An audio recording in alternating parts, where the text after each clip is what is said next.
When you can hear me heavily mouth breathe, you know it's time to start the Horror Syndicate Discourse.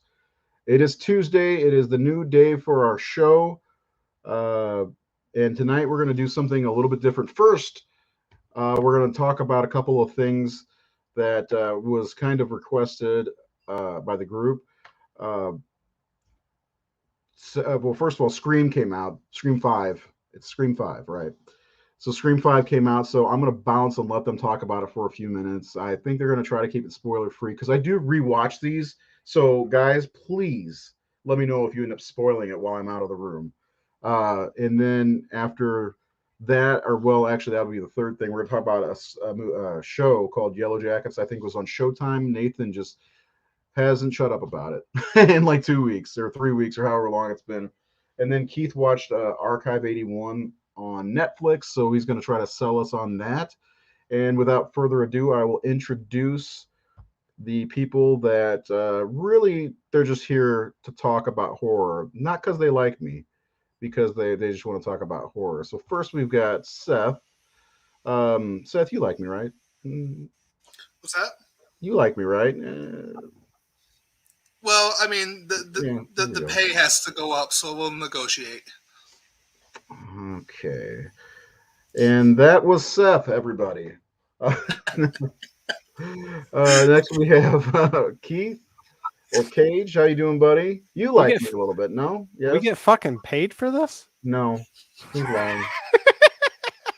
When the fuck did we get ice cream? Yeah.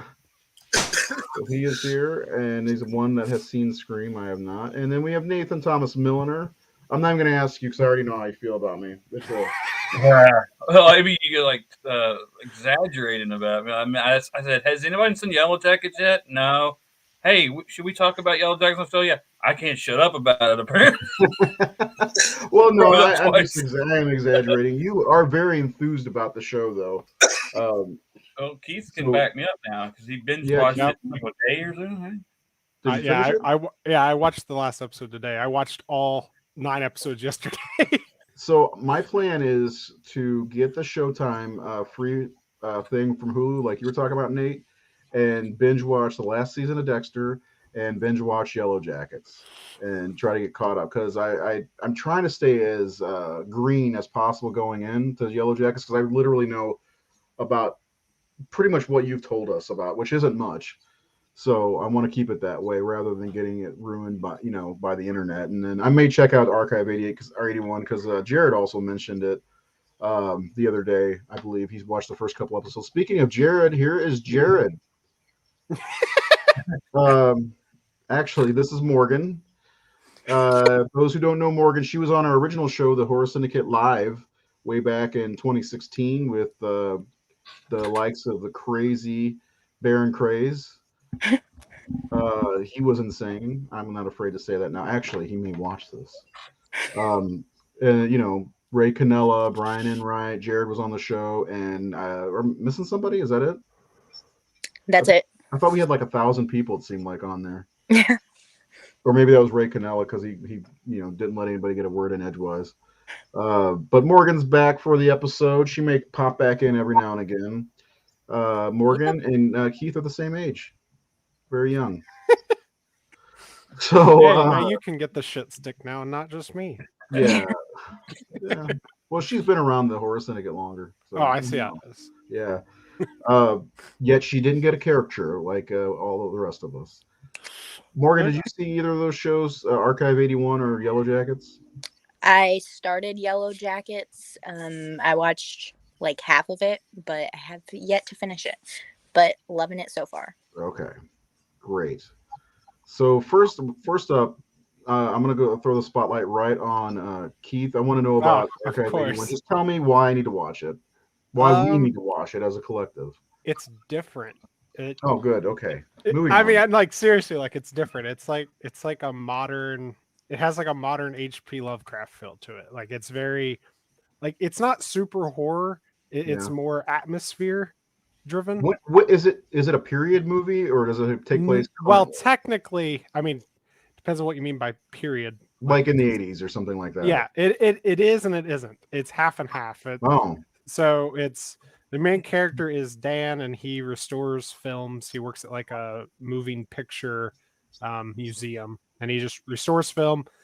And he gets this mysterious job, and there's like 10 camcorder cassettes that are damaged in a fire. But the catch with it is the mysterious job, because the guy who hired him super mysterious and closed off about it. He has to go work on them at a compound in the like pretty much in the middle of the woods. And there's no internet there. There's shitty cell service, and there's like a landline. That's about it. He's just secluded. But this is modern time. I know, but that sounds like the 80s, the 90s. There's no internet service. So just that part alone reminded me of Ex Machina, because you're alone on a compound in the middle of nowhere. There's all these doors he can't get into. He doesn't have access to. But every time he fixes one of the tapes, he watches the tape. And the tapes have a oral history that a girl named Melody is working on in the 90s about a building called the Fisser in New York. And so as he watches them, it switches to Melody's perspective in the 90s. That's cool. And then once the tape ends, it switches back to Dan. But there's something like mysterious going on with Visser, and also in modern time, you've got something mysterious going on like with the tapes and the job. And as you get further in the show, everything starts to like intertwine and meet at an end point. But it's fantasy, mystery, H.P. Lovecraftish horror. And it's on Netflix now streaming, right? Yeah. Cool. I binged it all in a night too. Really? How many episodes are we talking? I think it's 8, if I'm not mistaken. About 45 minutes each? Yeah, just typical Netflix runtime. Yeah, sweet. Because I forgot to cancel Netflix on the night, so I'll get a chance to check it out. Yeah, and if anybody has seen it and gives it a thumbs up, the show's Archive 88, right? 81. It's also produced by James. 88. It's also produced by James Wan. Oh. And it's based off a podcast, which apparently the podcast is very good. Okay. James Wan puts his stamp of approval on it. I'll check it out. Next up, Nate, you're going to take over here for a minute and talk about the Yellowjackets. I actually have this one uploaded. So okay. So. Yeah, I stumbled upon this because my wife, signed up for the last season of Dexter because we watched that a lot. And I like your wife a lot, by the way. Yeah, my wife's cool. Very cool. I had read the novels, so I was like a big fan going into that series. So it was really cool to see it come back. And I ended up liking this more. This was like debuting around the same time. I think it's maybe the same night. And when I read the synopsis, it kind of sounded like Lord of the Flies, but with women or girls. And it's a lot more than that. It's and again, not to give things away, but it's in 1996. In 1996, this girls' soccer team is on its way to the national champions. They're like badasses, like they're just the best team around, and they're just going to dominate. And their plane crashes in I think the Rocky Mountains over Colorado, if I remember right. It sounds correct. Yeah, so they're like totally in the wilderness, and most of them actually survive. Their coach dies, and his 2 sons were with them, so they have 2 teenage boys with them. So it's not just a bunch of girls and one coach, who I don't want to give things away, but basically the show bounces back between 1996 and the present in 2021, where we see the survivors, and it's the 25th anniversary of these events. And so, they're of course famous in some ways, but we get to see where they're all different, where they are. And one of them's running for Senate. One of them's trying to just be anonymous. One of them's dealing with drug addiction. So you get to see all these different things. So we get to see them as young people dealing with this situation, and how they're dealing with it in the past, and it keeps bouncing back, and it's very well handled. That is really kind of hard to handle. That's something I thought too. It's balanced, because a lot of times movies or shows, they'll like switch back and then they'll just stick with it for way too long. It's very you're never stuck with one thing. Like you're probably every other scene is a jump, and it feels organic. It doesn't feel forced or like you're confused where you're at or whatever. Other thing is, this is great. It's just the kind of roles that women don't generally get. I mean, and they're very well written, and the way, especially the way the older women are. I just read that Melanie Linsky, who stars in it, who's from Heavenly Creatures, was being body shamed I read that too on the show on set, and all the other women rallied around her and stood up against this, and actually wrote a letter to the producers. Juliette Lewis actually read. Juliette Lewis is one of the stars. Melanie Linsky, Christina Ricci. Yeah.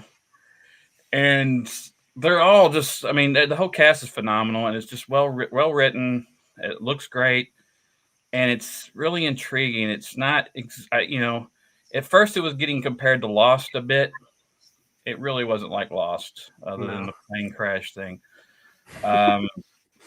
It's more like Lord of the Flies meets. It's a cannibal story. I mean, I'm not giving anything away because it's the first thing you see. You see them chasing the girl.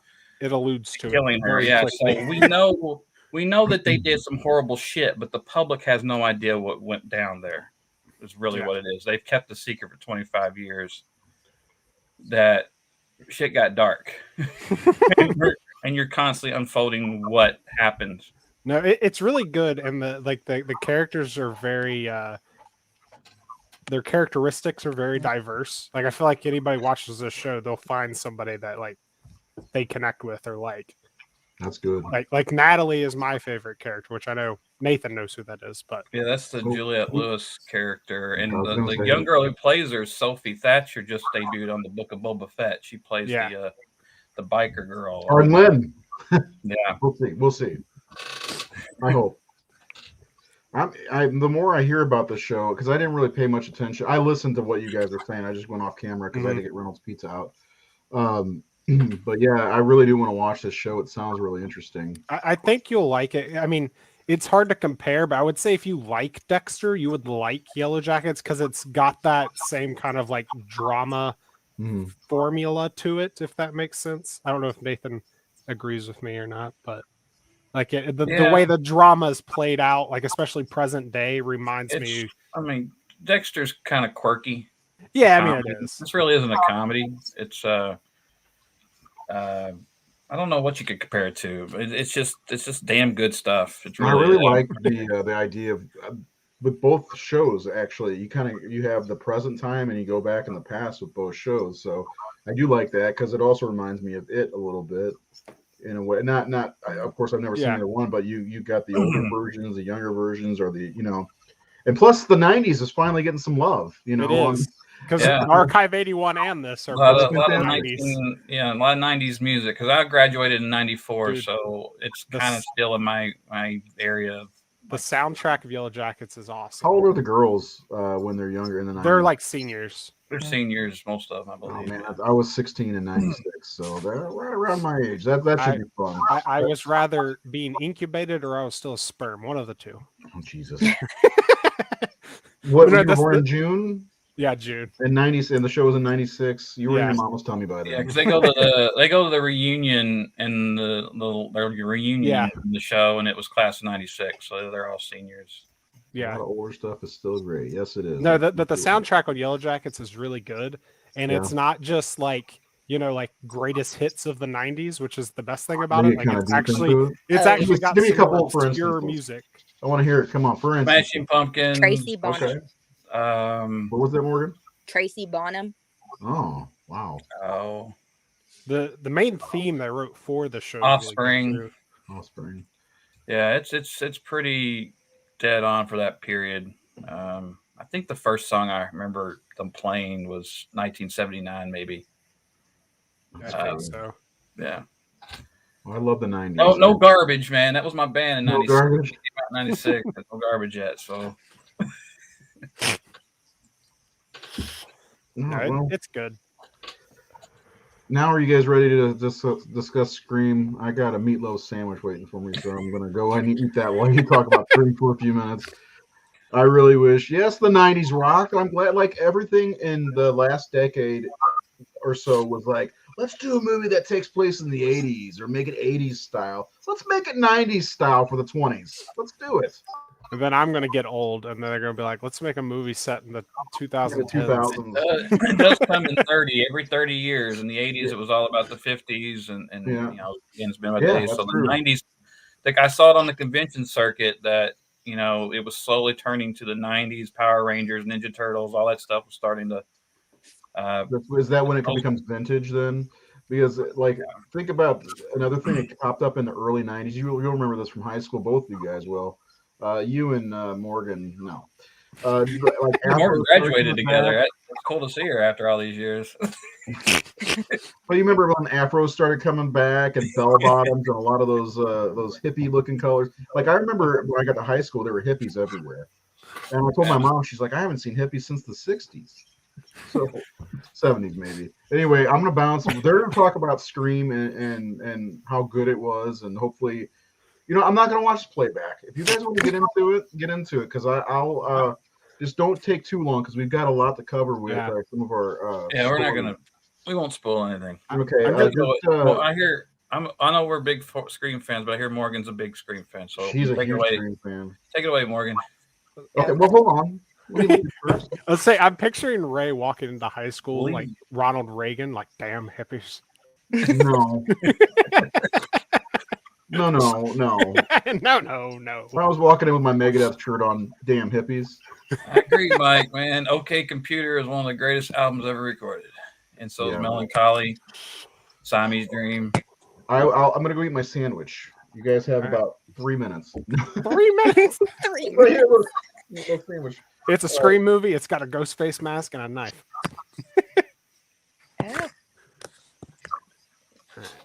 So I'm guessing we all watched it. Trying to get my setup. This is okay. Oh nope, that did not work. Oh, Seth's seen it twice, so he's like already like he's He loved texting it. me. I've He's seen it texting me. 3 times. Jesus. Beat my record. 2 Well, times Seth- in one night. Well, Seth's like texting me like, I just watched the second time. I missed this part. I noticed this. Oh yeah. All right, so are we doing spoiler or spoiler free? What are we doing? Spoiler free. Spoiler free. Spoiler free. Okay. Okay, so it's Scream anyways. So a lot of people complain about remakes and reboots and all this stuff, which is a big thing in this Scream movie. Mm-hmm. So it's like a remake, reboot at the same time and not in a normal way. A requel, as they Yeah. say. Yeah.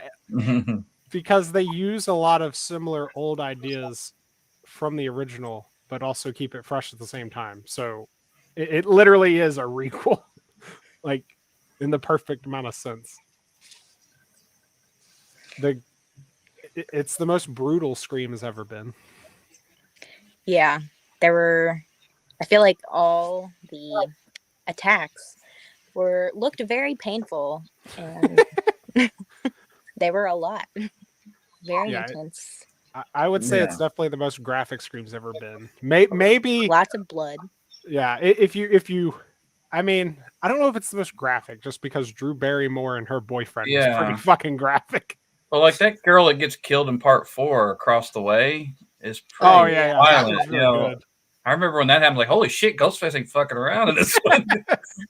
But yeah, in this one, Ghostface is pretty relentlessly vicious. Like the stabbing alone, the way he stabs people is just Michael Myers in Halloween 2, Rob Zombie version.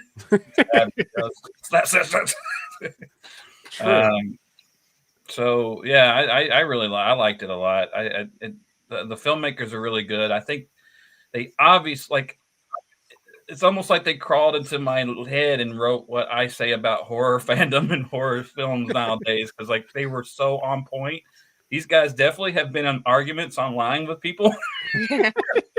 They know who they're making fun of and who they're attacking, and maybe that's why people don't like it. I don't know, but they know the genre very well. They know Scream very well, and I think that was very evident. It was definitely a love letter to Wes and Scream, but also a reinvention. The characters didn't feel wrong, like the classic characters. They got them right. They even make the image, the visuals are very updated. They even make a joke about it. They were overlit in the 90s, like the Stab movies were overlit. They make a joke about that. So the lighting is very more grounded and realistic. I kind of felt the whole movie was a little more grounded than the previous Scream movies. It was a little less. It's less campy. Yeah, there was a little less camp, but not enough to where we. It's still an entertaining, fun movie to watch with entertaining characters. I really like the lead actress. I really like the Randy substitute girl. I thought she was great. Yes. I can't remember her name. Was it Who's Cindy also or in Mindy? Yellowjackets. Yeah, she's also in Yellowjackets. Yeah, I really I liked it. I'm not going to talk about it anymore, but we all liked it here. My wife and my daughter went and saw it, and I was satisfied. Yeah, I mean, it's a lot of fun. I literally had like one problem, and that was it, which isn't a big deal because I think I have a problem with every Scream movie. Like, I think every movie has little problems. It doesn't matter. I was kind of wondering why Jay and Silent Bob pop up, but hey, it's that Gil Weathers bitch.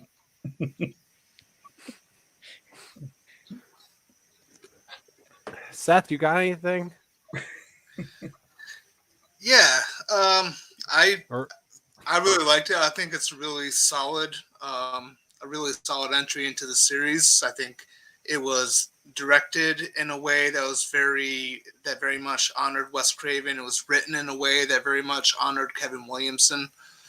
I think the only thing that made it not feel like Scream for me was they had a different composer this time, so the music was done by Brian Tyler instead of Marco Beltrami. And so, like, sound-wise, it didn't quite feel like Scream, but just with the way it was written and the way it was directed, it definitely felt like a Scream movie. And I really enjoyed it. It's my fourth favorite in the series, but that's not a bad thing because I think this whole series is pretty consistent, and I really like every entry, even part 3. So, but just like for me personally, like Scream 2 will always be my favorite sequel. Like that's never gonna go away. Like my question would be, like, when it comes to part 5s and slasher films, this might be the best of the part 5s. I mean, could you? I mean, I'm sure there are people like, no way, Friday the 13th 5 is awesome. Well, I was sitting there counting in my head, and I was like, oh, what's the 5th Chucky movie? I was like, never mind. That's Seed of Chucky. Because Chucky and Scream are like the most coherent franchises of horror, in my opinion, anyways. Yeah. And talking about Kevin Williamson, it has one of my favorite little nods to Kevin Williamson, a particular episode of a particular show. I was like, oh my God, I remember this episode so well. I could hear Pacey and them talking. Oh, I gave it away, but spoiler. I don't think anybody's like going to be ruined by that, but you know. No, I get what you're saying though, Seth, about the score. I'm just glad they kept some of like the key musics in there. Like, it's got Dewey's theme. That's all I need. Yeah, that's what I was gonna say. I don't need anything else. Oh yeah, that Dewey's theme is amazing. It always reminded me of, like, when I first heard it. I always, like, when they first played it in part 2, right? When he shows up at the college, or when Gail sees him or whatever, and it made me think of like another movie theme. What is it? Well, that is it The Rock theme, or no? Broken Arrow. Broken Arrow. That's it. Yeah, it's been so long I forgot. Arrow. They just that's what it is. Used this theme. Yeah. I remember one day I was like, "That's from another movie." What is that? Yeah. No, but you know, I overall liked it. I had a couple of issues with it, but I can't really talk about it because it's like spoiler stuff. Yeah. I know Nate and Keith, I think, already know something I don't like about it. Yeah. Like, I feel like if you've seen the movie, it's pretty easy to guess other people's complaints about it. For the most part. Yeah. Even if you don't, even if you're fine with those things, I feel like you should still probably be able to know what, the other people don't like. Yeah. Some people just don't like Scream. Crazy. I mean, you have problems with it, but you know where the good is too. It's not garbage. So people have one little nitpick and they go, "What's a piece of shit?" Don't worry, I've been dealing with that lately on groups. So my retort's always like, half of you people saying movies are garbage and trash. I feel like you've never actually seen bad or garbage movies. I like go watch Birdemic, and then we can talk to each other. Yeah, I feel like a lot of people think you have to be all one way or the other. Like you have to completely love it or completely hate it, when really there can be a middle. Yeah, we'll see. And that's the thing. There's even movies I don't like, but I still like the costuming or a certain thing about it, or like the characteristics of the movie. But I'm not a fan of the actual movie. Mm-hmm. There's always something to like about something. I don't know. So we got about an hour left, so we jump into the ghosts and the urban legends, and we should. Where's Ray at? Ray. Oh, Ray. Hey, Ray. Get her, Ray. Jesus. Call him Ray. Did Morgan say what she thought about Scream? She did. Yep. Love it. Also, I feel like I like it more each time I see it. Awesome. That's how I was with Halloween 2018. I love that. Okay, if we're gonna compare like requels, whatever the hell you want to call it, I like 2018 Halloween more than I did the new Scream. Interesting. I love the new Scream or new Halloween movie to death. So I'd put them about even. Even? I put 2018 and Scream 5 even. I definitely like Scream 5 more than Halloween Kills. Yeah, I do. Yeah. Well, about that. I kind of put this one at a tie with 2, 4, and 2 and 4. I think it's because they're all 4 different and they're all 4 really well done. 3 is definitely my least favorite, but 2, 4, and 2 still has that nostalgia to it. I was so obsessed with Scream in 1996, 1997 that it was just exciting to have another movie right away. And 4, I remember just really loving, thinking it was the best since the original when I first saw it. And this one, I think it's still good. I don't think those movies are particularly better than this movie. It does have its issues. I mentioned my 2 suspension of disbelief moments in the movie that really are silly, but other than that, I think all the Scream movies. I think all the Scream movies have those, though. They do. The particular, especially one of them is particular is like evident in almost all of the movies, where you really get down to brass tacks. But to me, I don't let that ruin movie experiences for me. I was entertained, and I could sit there in hindsight and go, well, that's not very realistic. But, I watch movies with Wookiees and shit, so I'll say I know I sent it to Seth because we talked about it, but Kevin Williamson did a interview on horror queers. I think it's a Bloody Disgusting podcast, but he talks about his involvement with the new movie and like his ideas for what 5 and 6 were going to be after 4 if 4 did well. What the original plan was. It's a pretty cool idea, but I'd give it a listen. It's not very long. It's like 20 minutes long. I just hope the same team comes back for another one if they do it.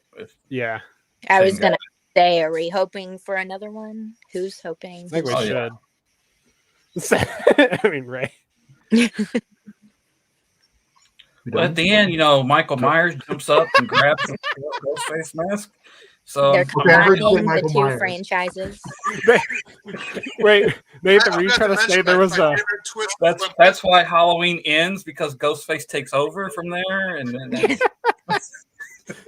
When you said that, Nathan, all I pictured was Michael Myers' hand coming out of sand and grabbing a Ghostface mask and pulling it down. Pulls down the metallic one. Yeah, that's the movie we deserve. Ghostface versus Myers. Mm-hmm. Ghostface versus the Shape. All right. I can't wait to see Scream. I hope you guys really enjoyed it. Well, Morgan saw it 3 fucking times. 3 already? Yep. 2 That's one what I night. said. She was like, I saw it. I was like, Seth's already seen it twice. She was like, I saw it 3 times. I was like, Jesus. Don't have kids then, and nobody will watch them because I haven't seen it yet. That's why. Because my damn kids. No. Horror Syndicate message of the day. Don't have kids. Yeah. As All Seth takes a huge drink. Yep. All right. So the main topic of the night, we're gonna dip in and talk about some kind of like urban legends and little ghost stories. Nate sent over some pictures of the Waverly Hills Sanitarium, or is it Sanatorium? Torium. Yeah. Keith sent some pictures over of this lovely looking estate. Seth said he wants to dip out. Do you not? Okay, Seth. Before we start, do you not believe in this stuff, or is it you have nothing to say about it? Which one is it, or both? It's a combination of both. So I don't want to I didn't want to say anything because I don't want to shut on you guys' party. I'm a skeptic with all this stuff. So, but I'll happily listen to everything you guys got to say and everything. But don't worry, there's Seth. something behind you, right? I didn't necessarily say I believe anything. Right. Although some of them are personal experiences, but yeah. Yeah, I'm the same way with these. I don't know a lot of these. Half of these I'm going to have to read off my phone, but they are stuff from my state. I'm a fence rider. I will say that Amber is very mad at me because she wants me to go into stuff that is around here, and I just don't worry. Kayla was excited. She was like, "Can I just go in there and put a beanie on and your glasses? Do you think they'll notice?" Yeah. I think I don't know if this is going to sound more like sexist or not, but I think women believe more than men because I'm a fence rider. No, I feel like that's true. Okay, so because my wife was all believing it. She bought a damn recorder to try to get EVPs in our new house, and it's like I don't know if that's real. Like some of these shows, like Ghost Hunters and Ghost Adventures, is awful. And even every paranormal movie, that shows the wife experience and stuff, and that's the true. husband is like, "What? No, you're crazy." Yeah, in Paranormal Activity, it's Katie. It's after anyway. But I don't know. Maybe women are more susceptible to. Nate, what about your wife? Does she believe in the supernatural? Women feel more. So, yeah, I don't know. Like she was, like you mentioned Waverly Hills. I grew up. I'm from Louisville, Kentucky. I grew up. Waverly Hills is in southwest Kentucky, and I grew up in southwest Kentucky in the suburbs. It's up on a hill. I grew up on the suburban area below. This is it right? Am I? Huh? Yeah, there it is. There. Yeah. Oh. And she was really obsessed with going there and wanted to go to the tours and everything. I guess I could jump into that one since it's kind of our big one. Go ahead, man. All those shows, Taps and Ghost Adventures and Gary Busey's all these people have been there. Gary Busey? Yeah, there was he did a paranormal. There was a celebrity paranormal show. That sounds like a must watch. Yeah, there's a ghost here. I know it. Yeah. I call my friend Mel Gibson, and he's gonna kill me. This is the interior, right? That was back in the day, and that's the interior. And should be a photo of how it is now. But they got jumbled up when I uploaded them apparently. So I'm looking. So this place was built in the 1920s because of the tuberculosis epidemic, and Kentucky and Louisville had a really bad ride with that because we live in a valley, so allergies are it's like we have the worst allergies in the damn country, and I'm not moving there. It was a really bad area for tuberculosis, so they built this hospital and housed a lot of people there. And what they did, that picture you're seeing, is they would wheel those people. It was kind of almost, it's not a balcony because it's all one wing, but those are next to the rooms, but it's an open area where they would push them out on their bed so they could breathe in the cool air coming out. So those windows are open? Yeah, these are the rooms on the right, and over here is open. It's just there's no windows there. It's open outside. You're outside there, and they would put them out there so they could breathe the cold air that would come up because it's way up on the hills, and the cold air apparently helped their lungs because it was respiratory disease. Oh, I see. That's wild. Yeah, actual Vicks. So that's like a hallway they're in, basically. Yeah, an outdoor hallway. Okay, that's crazy. I didn't know that. And so that place opened in the 20s, and then tuberculosis got cured, I believe, in the 40s, and it shut down around the 50s, and it reopened in the 60s as a geriatric hospital, and then that got shut down because the patients were being mistreated in like 1980, 81, so around there. But I, grew up in the late 70s, and so when I was born, the place was still open, but once I was in like grade school age, the place was abandoned, and I didn't know what it was. As a kid, I look up because if you got the exterior shots of it, it looks like a castle. Like you're seeing it Yeah, it up does. on a hill, and you're seeing that above the tree line. I didn't know what that was, and so then rumors start to come. Like, this is down like the Satanic Panic era, right? So Oh, my there were favorite rumors era. that there were satanic rituals up there, and things like that, sacrifices, and I never went, but almost every kid in Louisville or in the area snuck up there. They have trespassers there every night for the last 40 years. Everybody sneaks up there to test their fears, and one of the main things is they call it the body chute, which Yeah. is at the bottom of the hill was the train tracks on Dixie Highway, which is the main highway I lived off of. And that's how the train would come down there, and that's how they would take supplies up to the top of the hospital up to Those aren't the shoot. tracks you sent me, are they? No, they don't. I don't think I have a picture of that, but they would take it up there. But the legend is that people were dying so much, to keep morale up, they wouldn't take the bodies out the front and in the hearses or whatever. They would take them down the body chute to the bottom of the hill, which is the legend. A lot of it's all bullshit, really. I mean, the legend is that 63,000 people died there from tuberculosis.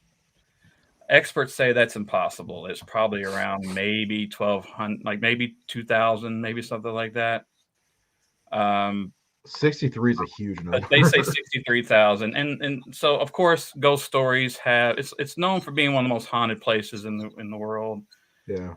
It's got a lot of ghost stories. One is like there's a woman who runs out of the front door with her wrists bleeding, cut, screaming.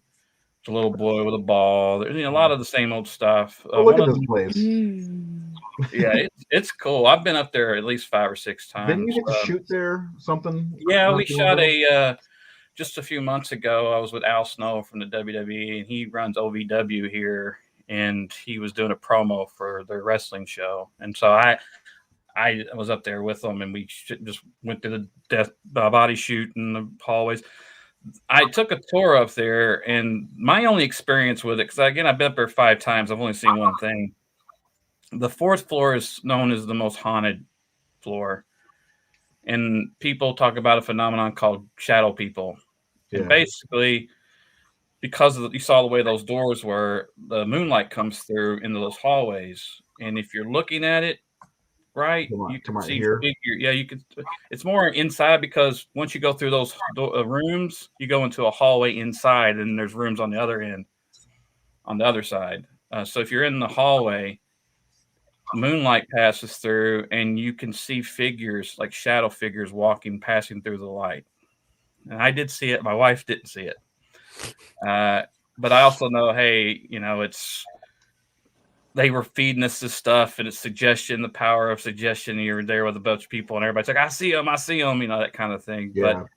But the other big story is on the 5th floor, I think, was the nurses' quarters. And I think legend says that like the people who were a little less dealing with it poorly mentally, people who were mentally disturbed were up there, and one of the nurses hung herself in room 502, and people were walking around up there with her body hanging up. Now, the thing about room 502 that makes me think it's bullshit is like the area code in Kentucky is 502. So it's like oh, is it really? A little coincidence that people chose that room to be the legend. But they said that she was pregnant out of wedlock, and that's why she hung herself. And so, yeah, I've been up there a few times. Actually, my producer partner, Ken, is like the vice president of that, like up there. Like he is kind of in control of where they're going as far as marketing. And they were filming a movie up there. That's another reason why I was up there. There was a big film being made up there a few months ago. so I was able to go up on set and watch them. But yeah, it's a cool place. I was supposed to make a movie back in 2008 there, and we were like 8 days out, and the owner said, "No, we want $5,000 a day." So we had to find another location. What movie was it? Girl Number 3. The original book story and comic was based at Waverly, and we had to change it. Honestly, I liked changing it because the place we got was more interesting on film. And when you do a movie at Waverly, the movie just becomes about Waverly. It's like the movie, like the location trumps your film, that kind of thing. So I was like, I'm kind of glad the movie isn't taken away by the Waverly, because they have made movie. Death Tunnel was made up there, which is one of the worst films I've seen. What movie? It's called Death Tunnel. It came out in like 2005 or so. So if you want to see Waverly on film, there's a movie to watch. They made a documentary after it. It's called Spooked, which is better than the movie, but it's well documented. Like I said, Taps, the Ghost Hunters, all that stuff's been up there, so they've all had their episodes. I mean, that's how I figured out about it, or found out. I think they did a whole Halloween, like a whole night. Yeah, they were up there on Halloween night. Yeah. Live. Yeah. I watched that one like 10 or 12 years ago. So I used to watch that show. I didn't believe, but I enjoyed watching them. The only good thing that some of these have is when they delve into the history of these locations. Yeah. That's. I still like to visit that place at some point, Nate. So if I'm ever in the area, take me up there. You think? Yeah, we've done that. Like her sister-in-law came up from Florida, and they went and did a tour, and when she was up here. So yeah, it's kind of like one of our famous spots. Yeah. We got Churchill Downs and the birthplace of Muhammad Ali, and we got Waverly Hills Sanatorium. That's the one I'm interested in. Yeah. Can't take you to Muhammad Ali's grave, but yeah. I mean, he's a great athlete, but I mean, Waverly Hills is more up my alley. Hunter S. Thompson's childhood home or something. Oh no, I'd like to go there for sure. Yeah, absolutely. Yeah.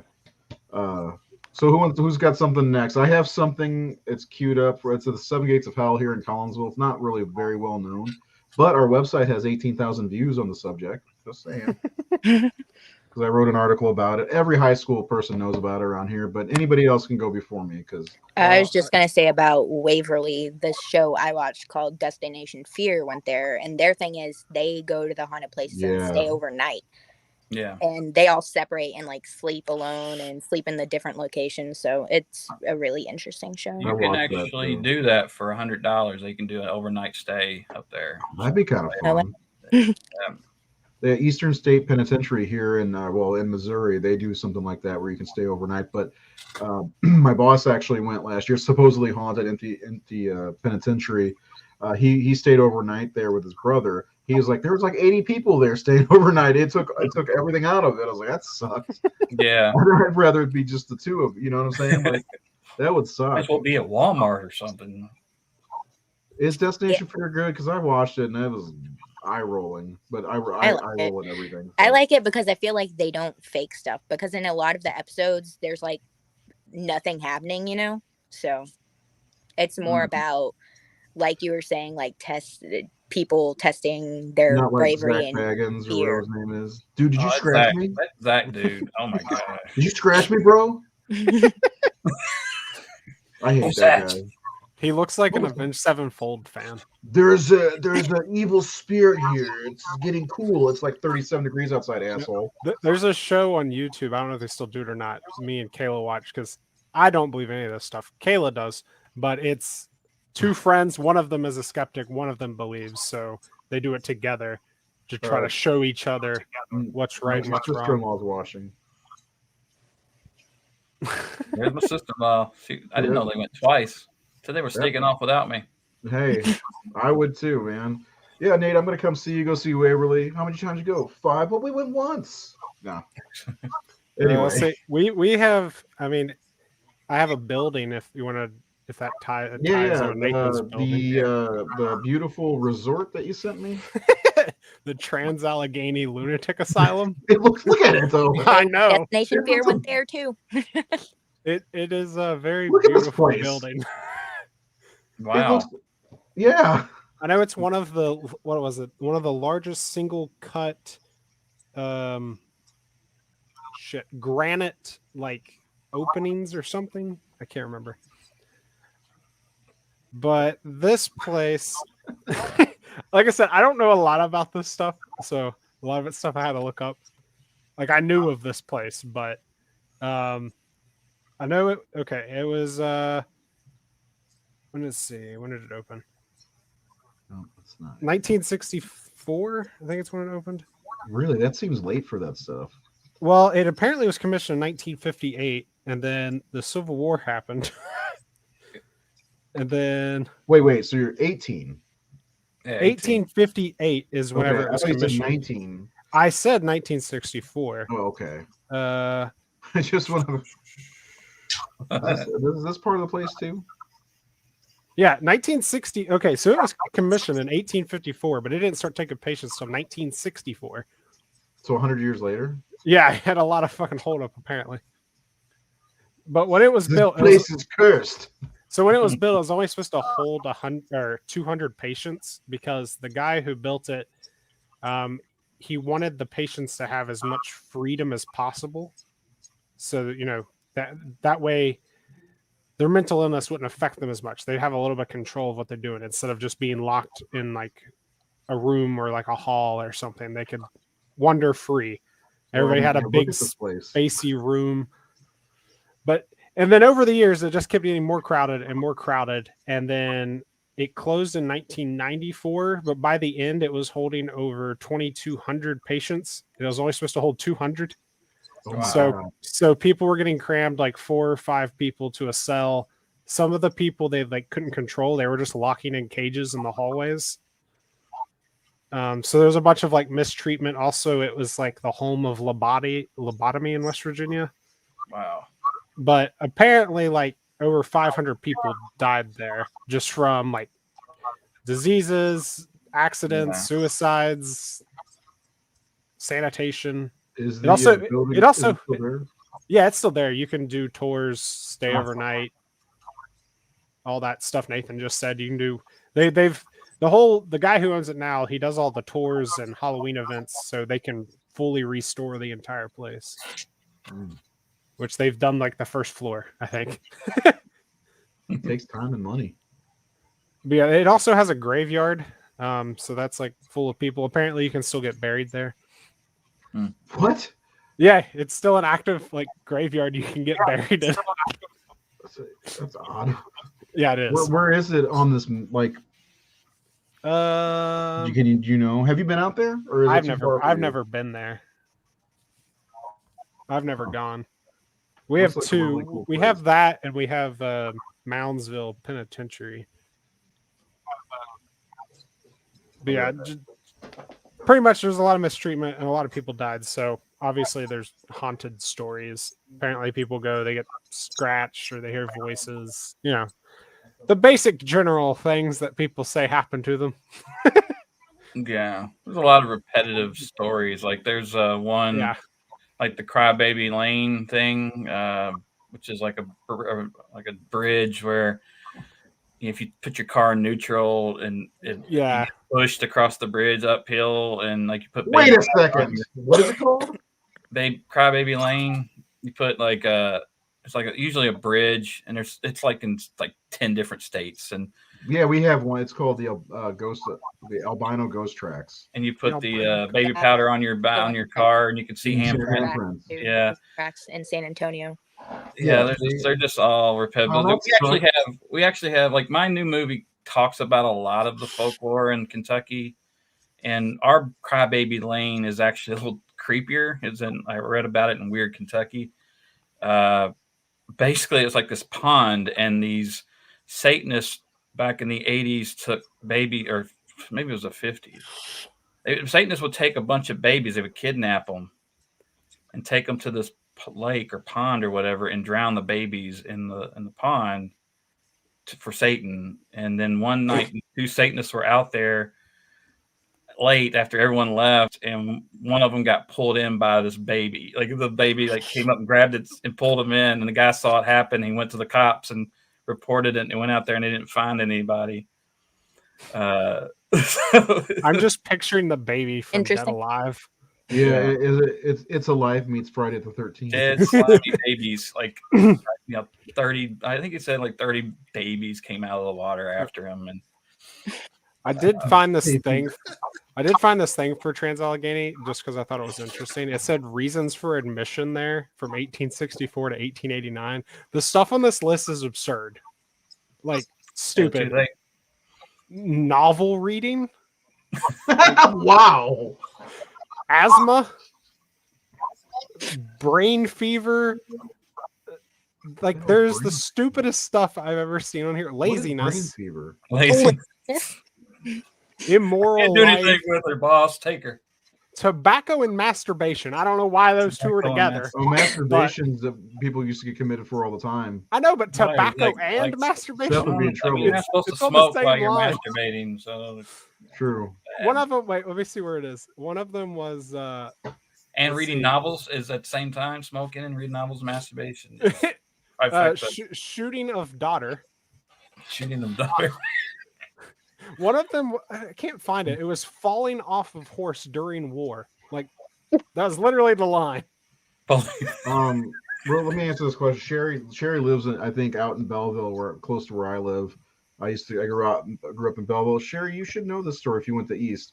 But the albino ghost tracks are out towards Mascoutah, I believe. They're gone now. They took the railroad ties out of the road because ours was so the story was for the albino. I'm sorry to cut you off, but she asked. I want to tell her while she's here.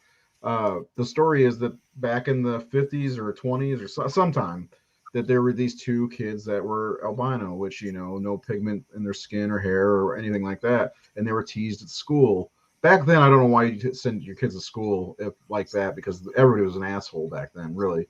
But anyway, so they would get teased and they lived off these railroad tracks. And one day these kids were teasing them, chasing them home, throwing rocks at them, all this different stuff. And finally, they killed the kids and left them on the railroad tracks, and the train came and hit them.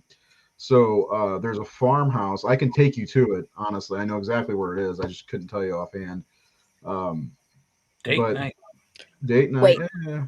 The albino kids were killed, or they? Yeah, so the albino kids were killed. Yeah. Okay. So now, and I've been out there numerous times, and we've done this, just like Nate was saying, that they push the car. If you put it in neutral, of course, if there's an incline or a decline, the car is going to move. It's in neutral. Come on. Yeah. People need to use their brains. But why are we moving? It must be ghosts. Right. But yeah, and again, you put your fingerprints on the car at any point on the bumper. You put stuff on it, it's gonna, shit's gonna pop up. Like fingerprints have oil and stuff. Anyway, my mom told me these stories because she went to the Belleville East in the 70s, and these stories get passed down each generation, just like the Seven Gates of Hell. But she said, she told me with a straight face, she's like, if you go out there, you put your car, park on the railroad tracks, put it in neutral, and they'll push you off the tracks. But I heard an opposite story where they push you onto the tracks.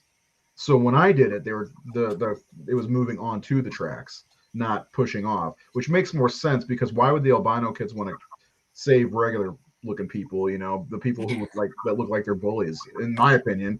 So yeah, I'm sure it's bullshit, but there's a farmhouse with a silo to the right and the farmhouse is to the left. I know exactly where it is, and it's hard to find because it's all country roads back there. Really, really cool.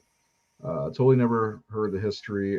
The only thing I remember, the Gates of Hell in Collinsville. Yeah, and some people mistake the Gates of Hell. There's 7 of them, and some people can only find 4 or 5. Actually, my article on thehorrorsyndicate.com has the directions, because I scouted them out 10 years ago to the day. Yes, I'm not even joking. It was to the day. I looked it up on Facebook memories. All my pictures from the 7 Gates of Hell popped up. Yeah, that was today. And there was Morgan's crotch. I love that idea. Like, hey, the Vatican. Hey, yeah, we found the Gates of Hell. Where is it? Missouri.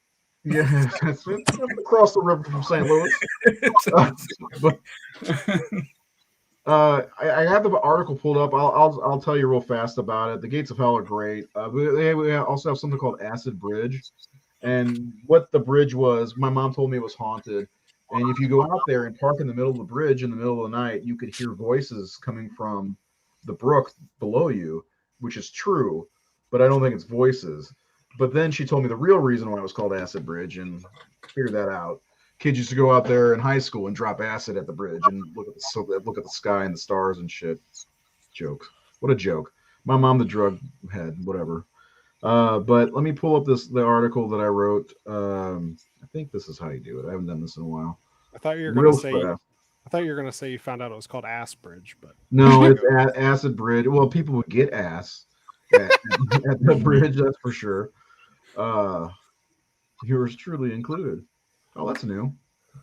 So here's the gates of hell. Now this picture's outdated. So what they are there's 7 railroad overpasses where you can drive under, and they're also not in any order to make it look like they'd be 7 gates of hell you have to pass through. You have to go on winding roads to get there.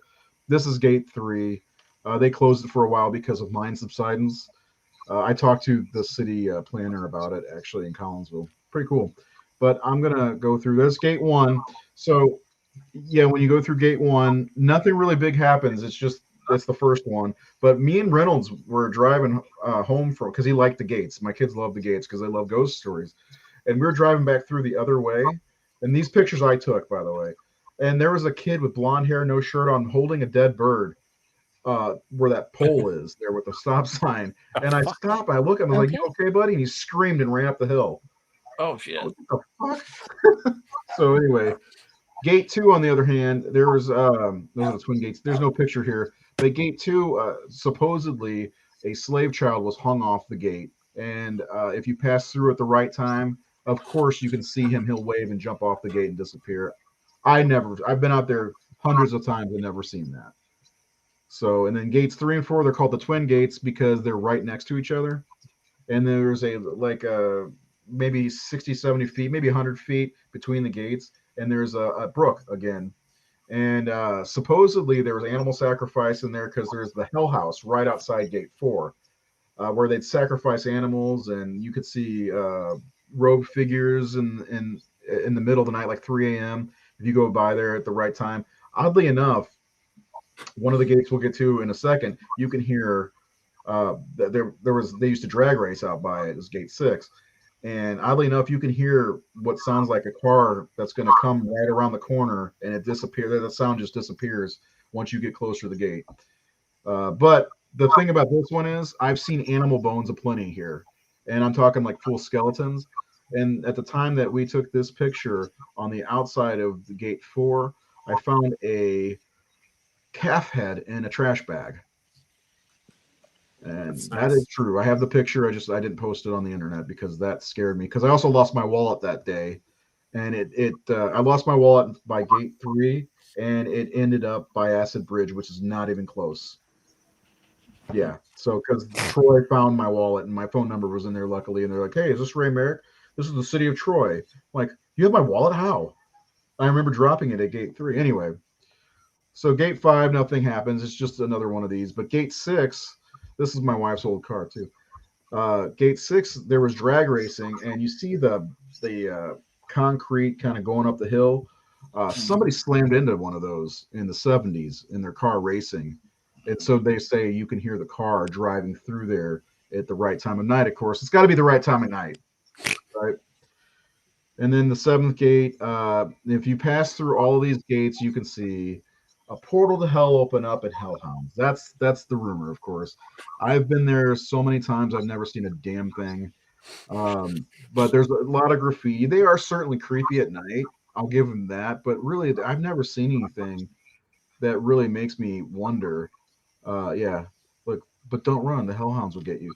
But there's also a rumor if you go through them backwards and end in gate 1, you'll see something creepy. The only thing creepy I saw was that kid with no shirt on.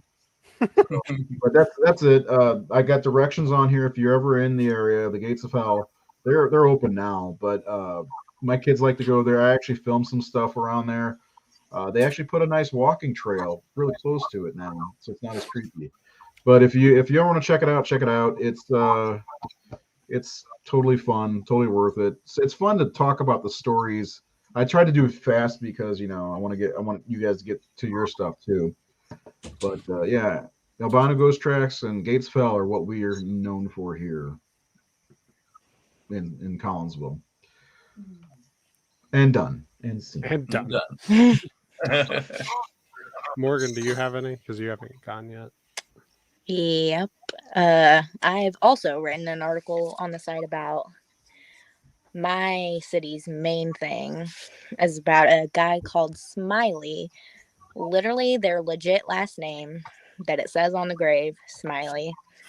And so the story was his whole family died, like, I forget the year, a long time ago. And the Oh, I have the rumor article was right that here. he killed them. He killed his whole family and then killed himself or something like that. And so if you went to his grave and on 1927. Halloween, even though Halloween has nothing to do with the story, It never has if anything you to went do to with it, his but it's grave on always Halloween, I'm sorry. It never has anything to do with it, but it's always Halloween for some reason.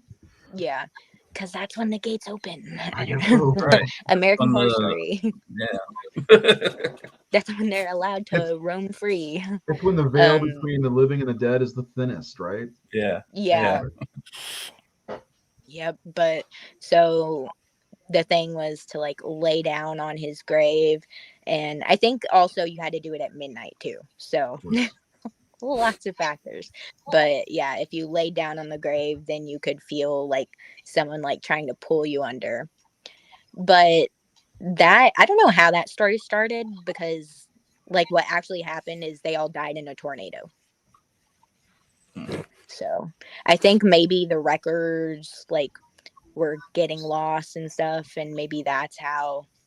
Or someone just saw Smiley on a grave and was like, that sounds creepy. And they're like, that's creepy. We have Fred Krueger's grave here. It's spelled wrong, but still.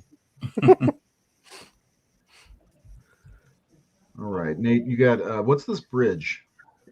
Well, yeah, maybe I should go through all the ones I have left real fast, because you could always stay on after I have to ditch at 9. I know Keith has like probably the biggest, really, in his state. This is the Pulp Lick road trestle, which is train trestle, and it's the legend is of the Pulp Lick monster, also known as the Goat Man of Kentucky.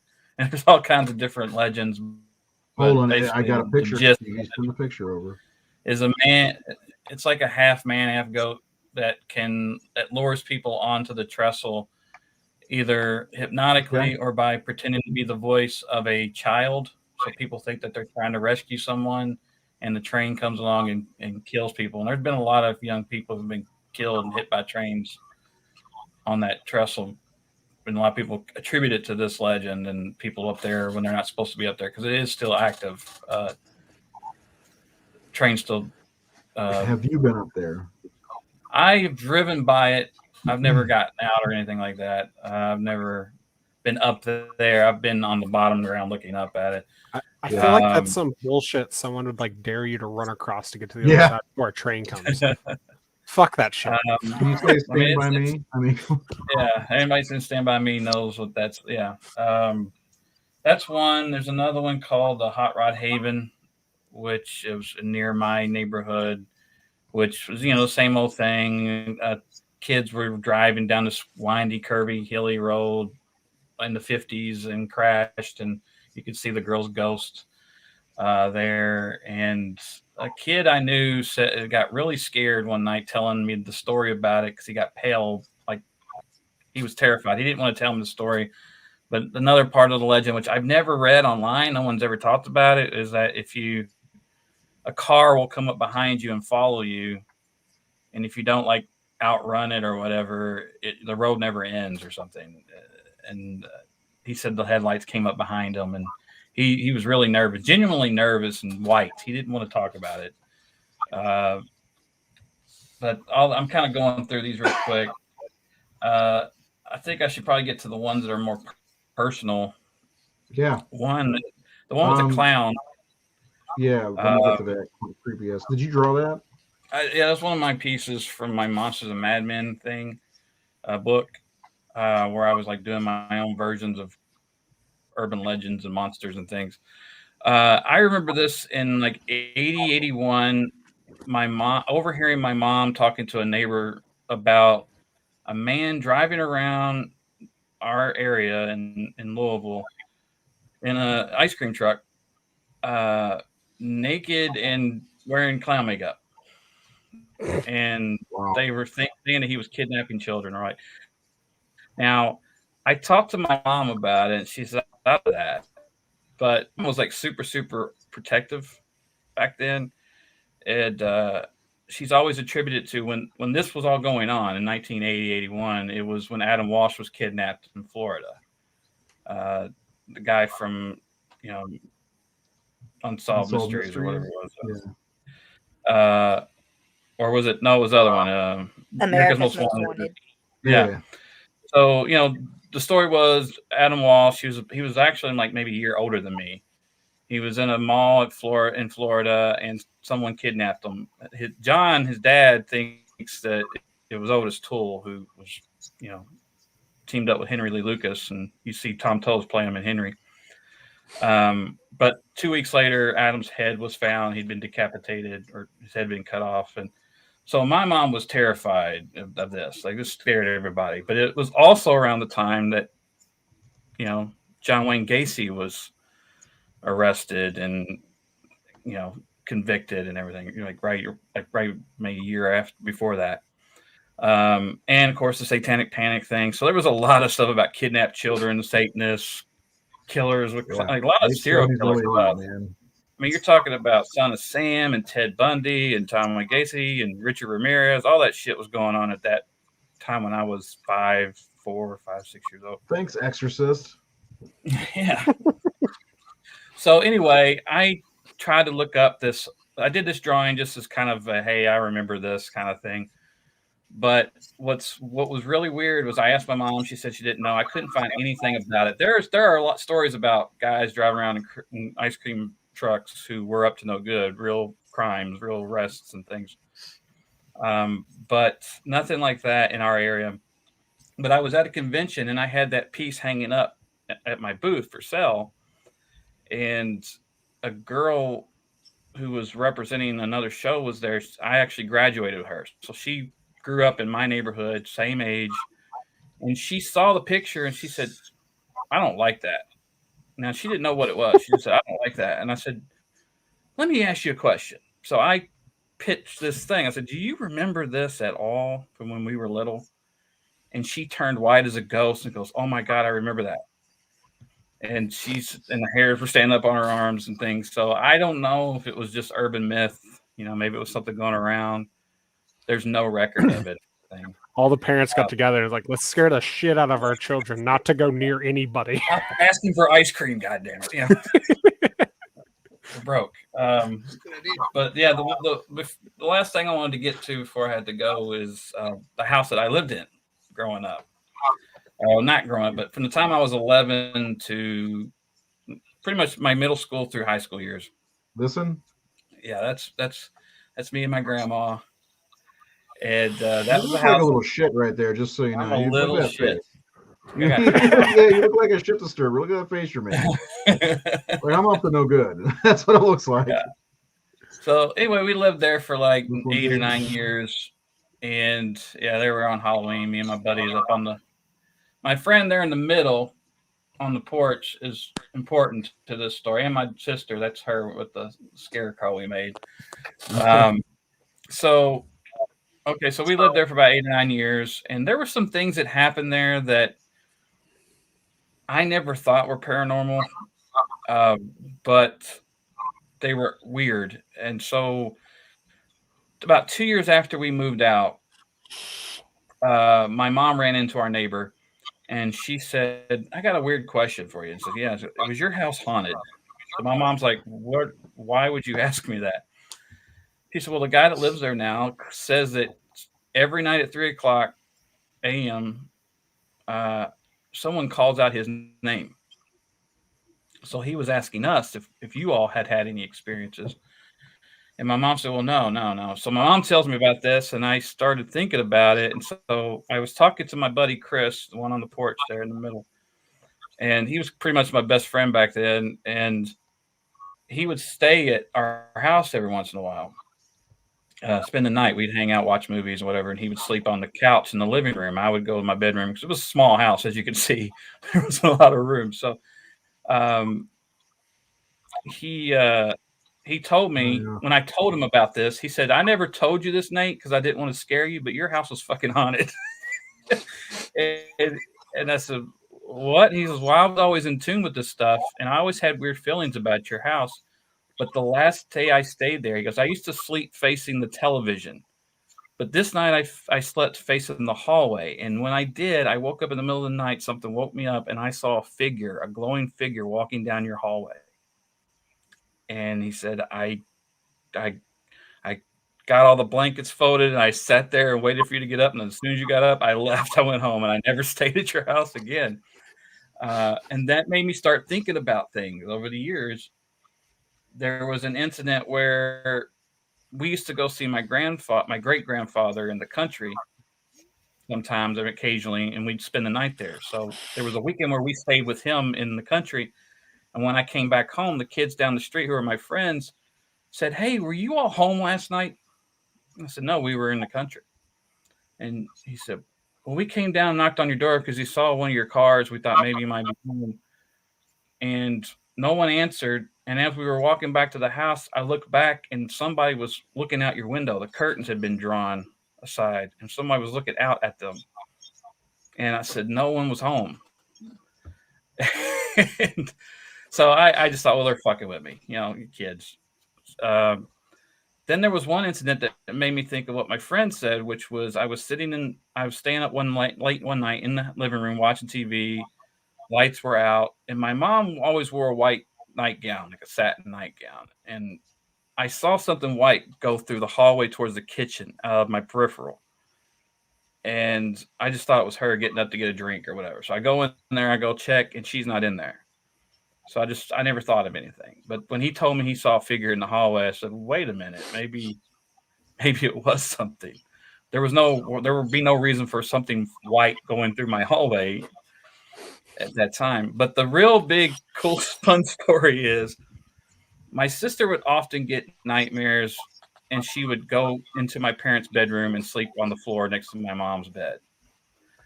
One night she did this, but she comes and wakes me up. And I'm probably 12, 13. She was about 3 years younger. She says, someone's in mom and dad's room. And I said, what? She goes, someone's standing over their bed. Was standing at their bed when she went in. I grabbed my ball bat. I'm about to go in there. She says, no, Mom. Right, Tommy Doyle. Yeah, it's like, yeah, an evil dies tonight, right? So right. I got I got the old peacemaker. And so she says, no, Mom said if anything ever happened to get out of the house. So we go out in the hallway, and I'm going out, and we're listening. It's dead silent, and then I hear something in the bedroom, in their room, and we just haul ass to the living room. We go out the front door, and we run to the neighbors. And of course, it's like 2 o'clock in the morning, 3 o'clock in the morning. So we're knocking on the neighbor's door. They're freaked out. What are y'all doing? We're like, there's someone in our house. So the wife calls the police. Tony, he grabs his shotgun and goes over to the house, right? So by this time, Mom and Dad have woken up. They've come out. Now imagine them. They've woken up middle of the night. Their kids are gone. The front door is open. There's a man walking towards their house with a shotgun. Now the neighbors walk up with a shotgun. So anyway, of course, the cops. It's a wild story, Nate. Yeah, it's crazy. The cops come. Yeah. Of course, nobody in the house. But wait. So hold on. You left your parents in the house? It's every man for himself. I had a bat. My sister taught me out. True. But yeah, it never happened. But once all this stuff started coming out, I was like, maybe she did see a figure in their bedroom. Yeah. Maybe she did see something standing there. And, so, and the house ended up burning up a few years later after that, burned down. I don't know what happened, but yeah, that was. Was anybody living there at the time, or did it just burn down empty? I guess they were. I don't think anyone was killed in it. Maybe they weren't home or whatever, but I didn't hear anything about anyone dying in it. But I do know that it burned. How old was the house? Do you know? It was probably in '60s era house. It does kind of give off a no offense, it's your house. It does give like kind of have a old like a new creepy vibe to it. 6510, huh? 6510, yeah. 1988 picture. Yeah, it was like I said, we were never, there were just those little incidents and we never put What's two and this? two together, but what's that? Did you send me that too? Oh, that is the kitchen of that house. That was me going to a Halloween party in '88 with my copy of Nightmare 2 and 3 there in my hand. And me and my buddy Jason his name was Jason. He was dressed like Jason. That's my sister there in the middle. And we were going to a Halloween sleepover party to watch horror movies and listen to Appetite for Destruction over and over and over. Yeah. That's all As he played. You do in 1988, yes. That's right, we do. We listen to Guns N' Roses all night. We watch Nightmare on Elm Street movies and That takes me back. Yeah, it was fun. So I got that great picture there of me and Jason, like who's still a buddy of mine. He's I like that you have your VHS tape. Yeah. Show that to some kids nowadays. What the hell's that? So those are my stories. I just wanted to get them out before I had to go. So anyone good stuff, man. Was there anything we didn't miss anything from you, did we? Oh, nothing important. Like those were the ones I wanted to discuss. Hey, Antonio. That's good stuff, man. Yeah, Keith has the one big one to talk about, but if there's any like personal events that went down, I'd love to hear. I love hearing. I got a couple of myself that includes milk, actually. Milk. We moved into a rental property in 1990. I was 10, and these three old maids, essentially, they were three old ladies who lived together. Looking back, who knows why there were only three ladies living together. But anyway, each of them had a bedroom in a 3-bedroom house. And I got blessed with the room that the one of them died. This is the reason why they're moving out of the house, because they were downsizing from a 3-bedroom to a 2-bedroom. So they were renting it to us. And come to find out, the one that died was the one that had my room. And it wasn't furnished or anything like that, but they left a shelf that was right above my bed full of old Reader's Digest. Had 3 or 4 stories in the book, and just there was probably like 40 of them above my bed that the lady read. I guess I forgot them. Funny thing is, I started reading because they had Jaws in there and a few other ones, and there was like money in all of them, like $50 bills, $100 bills, $20 bills, and I showed my mom, which I shouldn't have because I could have kept money, but it was like over $1,500, and the lady's like. The place was $500 a month. I remember that. The lady's like, well, you can just give us that as rent for the next 3 months. My mom's like, sure, free rent, Anyway, so like throughout the time we were living there, I would constantly, I could not sleep. I always had to have like a sleep aid, mostly music. I'd listen to music would put me to sleep. And my mom wouldn't let me do it because, I was right down the hallway and you can hear it all the way down the hall. The acoustics were phenomenal in that place. So I couldn't do it. So I'd stay up past everybody would go to sleep. And I swear to God, I would hear somebody in my ear whispering my name and other things, weird things, like old lady things. Like, have you seen my teeth? Oh, like, okay. Yeah, like I swear. I'm like, what do you mean by old lady things? Yeah, like, do you want a butterscotch? I don't know if the lady had ginger. Turn on Young and the Restless. I'm missing it. When you're on the verge of sleep and you don't know if you're sleeping or awake, you know what I'm talking about. I could have been in my dream. I have no idea. But every now and again, I'd hear Ray coming from the hallway, and I'd look out. My mom goes, "Get back in your room," because she could see me down the hallway. I'm like, "I heard my name." She's like, "No, you didn't. Get back in your room." But anyway, so one night, now back in the old days, Keith Morgan, we had cords on telephones. Oh, really? Okay, and they were called. That sounds like a choking hazard. Yeah, so they sing Napoleon Dynamite. This was This was before we got a cordless phone. So my mom bought the 25-foot long cord to walk around the kitchen and go into the living room with and all this different shit. So my mom and my stepdad, and my brother and sister, my mom was in a bowling league and they went bowling every Friday night. And when I was 10, I was allowed to stay home and I'd watch horror movies or whatever. We all talked about the time that the first time I watched Halloween 3 and waited for Michael Myers. This was right in the same time frame. So I was talking on the phone with my friend Richard, who lived right up the road, and I was going to come over there and we were going to play some late night baseball because he had this great yard, and his dad put these big ass lights on it, and it was so cool. So we play home run derby, and I was going to go over there and do that and play home run derby, and I was like, yeah, I just got to do a couple things around the house. I got to clean up. I just made some cereal. It was Ninja Turtle cereal and a Ninja Turtle bowl. It had the head on it, and it was in the shape. It was awesome. Oh, I have a bowl like that. Yeah, it was awesome. You can hold the bowl, and anyway. I I had a glass of milk, and that was my dinner for the night because Richard's family made weird shit. But we'd stay up late at night and watch American Gladiators that night and make big ass sandwiches. So I had to get the meat. I had to bring my own meat and bread and stuff because they only bought ham. Gross. So anyway, I'm on the phone with him and I'm walking around the cord, everything like that. I lean over the table and the cord gets stuck on the glass of milk. And the house is on a slight decline because there's a big hill. So like if you put it like a ball, it'll roll down the hallway. So I'm in the kitchen and I got my shoes on. I'm about ready to go. The cord knocks the glass of milk over, and I'm standing, and it's like running toward the cabinets are in a corner, and it's running towards the cabinet, and I'm standing there, and I can't get this out of my head. The vision, the milk started forming 2 feet prints, like it was going around feet. Like if there's somebody was standing there, like if you're standing there, the milk would go around your feet. It wouldn't go on. Yeah. So there were two James perfect Wan shit. Huh? That's some James Wan shit. Yeah. So I saw that, and I dropped the phone and ran out of the house and ran all the way to Richard's house, left the door open, and so Richard's dad had to come back with me. The milk was gone. To check out the house, the milk was gone. My cup was on the table. He's like, I don't see anything, and I'm like, I'm sorry, I knocked the milk over. It's gone. The milk was not in the cup, of course, but the milk was completely gone, and the cup was on the table. I didn't do anything. I dropped the phone. The phone was in the same place where I dropped it, and it was making that old sound that like whenever the phone's been off the hook for a while.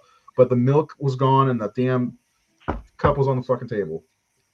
Yeah, freaked me out. I wanted to move right away, and my mom told the ladies about that, and they said, "Oh, that sounds just like Iris messing around with little kids all the time." Fuck Iris. Anyway, just picture your dad's friend like he was smoking the devil's lettuce, son. Yeah, I mean, I was 10. I didn't know what devil's lettuce was back then, but that scared the shit out of me. That was the closest encounter I had, other than my mom passed. There were a lot of lights flickering, and like I always felt her presence around me. And same thing with Elizabeth when she passed away. But yeah, that's the one that scared me. So I'm still a fence rider, though. And Nate, you had ghosts in your house, and you're a fence rider. Yeah, because again, it could be like, I mean, like I said, at the time, it was weird, but it was like maybe if you put the idea into my head that the house was haunted, then I'm like, okay, this makes sense. This connects dots, but it could just all be, it could all been bullshit or just weird memories or not really how things happened. You're talking about years later, you're thinking back about it. Our memories are not exactly trustworthy. Well, the thing I kept thinking about with the feet, it's like just like the albino ghost tracks, like you leave grease residue, or whatever, or oil residue from your body. Yeah. Could that be a thing? I don't know. I'm trying to debunk it because I don't want to believe that the old lady was watching me eat cereal and talk to my friend Richard on the phone about playing midnight baseball or whatever, or doing other things in your bed. Well, I didn't do other things back then, although that is the house I found my first pubic hair. I will say that. The story is kind of funny because I was taking a shower, I dried myself, and Mom, I don't know what this is. I don't know what this is. And she looked. It wasn't in the area. She looks like that's a pubic hair. Get out of here. Get out of here. Yeah, my mom was a good mom. Well, I'm gonna jump off here, guys. Y'all have Nate, fun. I'm gonna listen. Everybody. I'm gonna listen to the rest of it, but you guys have fun. Thank you. All right, dude. See ya. So Seth, nothing. You don't have any kind of possible experience. That's a negative. That's a negative. he's like, I couldn't tell if it was real or not. I'm drunk or stoned half the time. He's like, valid point. Too fucked I up have one. to remember. I have one personal experience. Hold on 1 second. I feel like you root around a little bit in your area, you're gonna find something. Ask your daughters, maybe they know something. What's that? Huh? I'm sorry. Can you repeat that? I think if you root around a little bit, maybe even ask your daughters or ask some people, you know anybody urban legends or ghost stories around this area? I guarantee you'll find something. Well, no, there is definitely urban legends and stuff around here. I just don't know enough about them to talk about them. You know, there's a certain area, little ways up north, where people have disappeared just without a trace. They call it the Bennington Triangle. And I don't know enough about this stuff to actually talk about it. I feel you. I'm having to read Wikipedia when I do this. Time to research and do an article. It sounds like so. I do have a personal experience. Let's hear it. I'm too busy watching movies about wolves. I was staying the night at my uncle and aunt's house, and this house was my aunt's mom's, and that's why they were allowed to rent it. But apparently 3 people killed themselves in the house. Jesus. Yeah, I even got in trouble because when I was going over there, I asked if I could bring my black light, and apparently that was rude. So why would you want to bring your black light? See if I can see blood. Oh, that is kind of rude if you told them that. Yeah, I just want to see blood. I mean, I was genuine about it. I was probably like, I don't know, 12 or 13. But I know one of them like hung themselves. One of them, I'm pretty sure, slit their wrists. And I don't remember what the other one was. Lord. But anyways, I'll spend the night there. I was sleeping on the floor in their bedroom. And so, try to figure out how to paint this in a picture. There's the bedroom. Actually, we start over here. My camera's backwards from what I'm looking at. Bedroom, and then there's a hallway, and then you got the living room and like kitchen and stuff. So I'm at the one end of the house, and I don't know. I think I woke up or something. The hallway lights on. I hate it when lights are on. I can't stand it. But I swear I can hear someone talking, and like I can't make out the words whatsoever, but I know I can hear someone talking. And they have 2 kids. So I was like, well, okay, maybe one of them was like up and they're young. Maybe they're talking to their stuffed animal or something. And so I'm just sitting there listening. And, you know, I'm skeptic. So I'm just like, it's probably someone outside. And then I concentrate on more. I can hear it coming from the hallway. So I'm just laying there. I'm on the floor just like looking at the hallway. And in the hallway, there's like a dip. It's like a little room that doesn't have a door. So I kept thinking someone was like right there in that dip talking. I sat there for like half an hour hearing this, whatever it was. I eventually got up and like walked in there and I didn't see anybody. And then I never heard anything else. And I went back to sleep. That was it though. It literally sounded like someone talking, but I couldn't make out any words. Like it was muffled. But I don't know. I feel like I other than Seth, apparently, I feel like everybody has some kind of personal experience. Seriously, Seth, nothing? No personal experience? Nothing I can think of. I mean, my memory is not what it used to be, so maybe it's just old age and I'm just forgetting stuff, or you're withholding. This fucking dog. Well, I mean, that's like. Let's say that's like me. Kayla has stuff that she'll like bring up, and like I just explain it because I'm very, I don't know, rational. Like I just like it's this and this, and that's why this is happening. Instead of it's, I don't know, something paranormal. But that's how I am. Yeah, I think there's a part of me that wants to believe in this stuff, and there's still the guy that's always asking. I always ask questions about everything, you know. There's got to be a logical explanation for most of this stuff, you know. But at the same time, part of me wants to be like, yeah, there's ghosts out there. See, that's like even with movies, like Kayla loves watching paranormal stuff, and I'm not big on it because like I like some of them, but it just doesn't do anything for me because it's They not realistic. right, but at the same time, for some reason, like anytime I hear a good ghost story, I get chills. Like when Nate was, I've heard that story. He's told that story before about his friend staying the night to me, mostly in text, but hearing it out loud, gave me a little bit of chills, which I love. I love a good ghost story because that's why I like, ghost story horror movies or whatever. I had one throw a cutting board at me. A Oh ghost? my. Oh Poltergeist. man, you need to get together and talk. I want to hear about that. Morgan, what about you? You got anything you want to add to the story? The story? Stories? Well, a kind of similar thing to what I think it was Nathan was saying, how he thought he saw, like he assumed the white figure or whatever was his mom wearing a nightgown or whatever. Right. I didn't see this, but whenever I was little, my dad said he saw like a girl figure in our hallway with long hair and like a nightgown and thought it was me, but I was like sitting right there on the couch, like really close to him, and he was like, oh.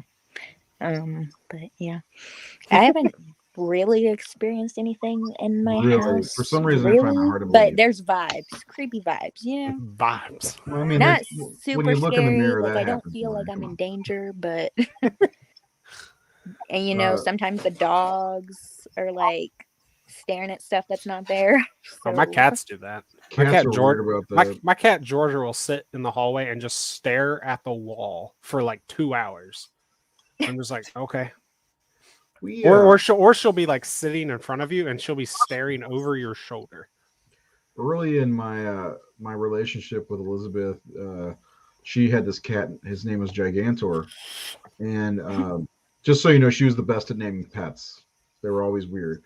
But anyway, she had this cat named Gigantor, and we were talking about getting a cat. She's like, "Why don't I bring Gigantor over and we'll see how everybody does with a cat for a couple days?" I was like, "Oh, that sounds awesome." So she steps in the door and brings Gigantor in. Gigantor stands there and just starts hissing at something in midair and backing up and hissing and trying to get away. And I'm like, what the hell's going on with this cat?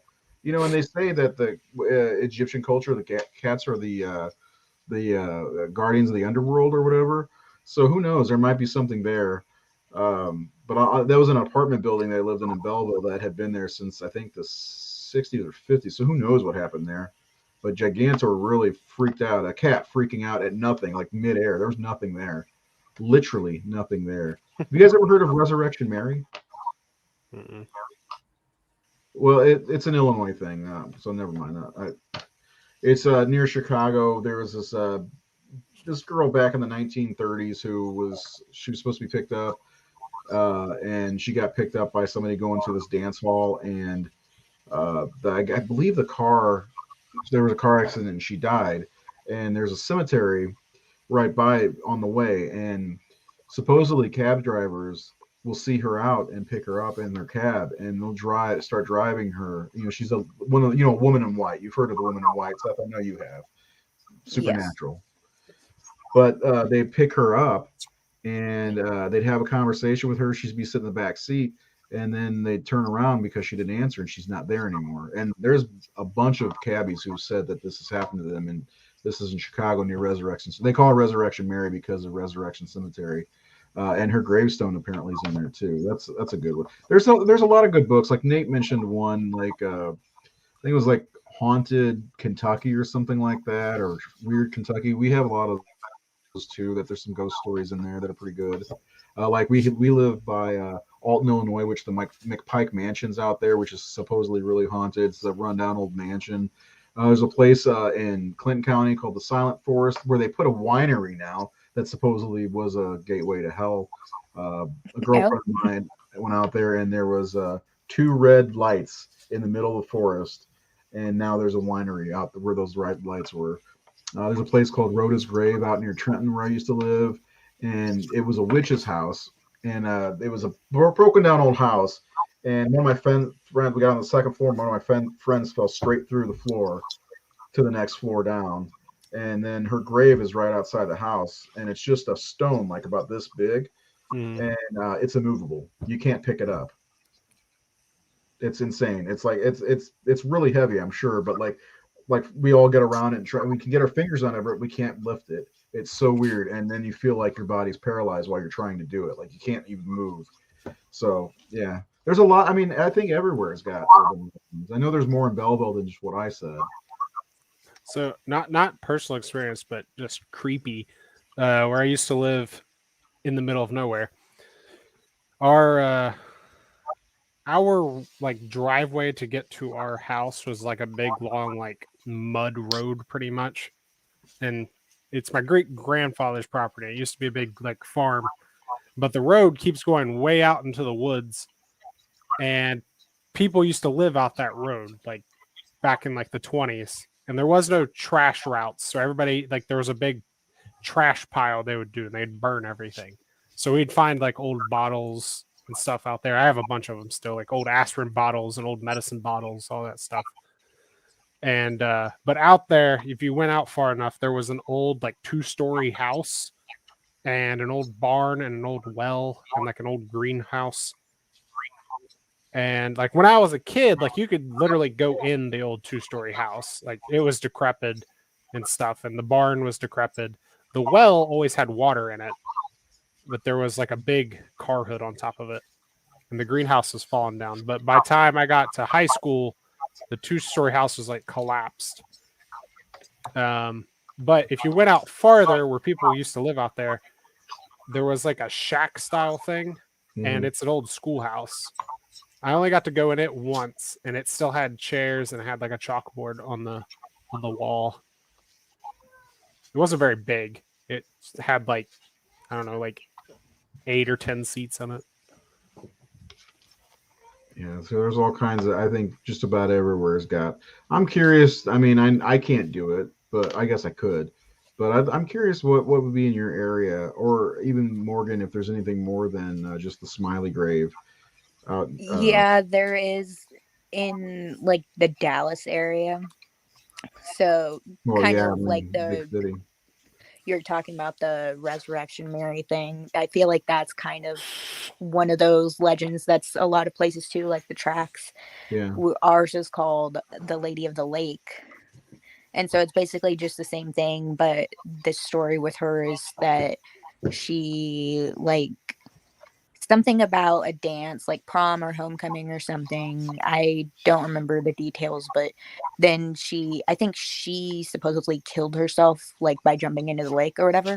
And so same thing with the car, but then in that one, since there's the lake, they say that like when they turn around and she's not there, there's a puddle of water.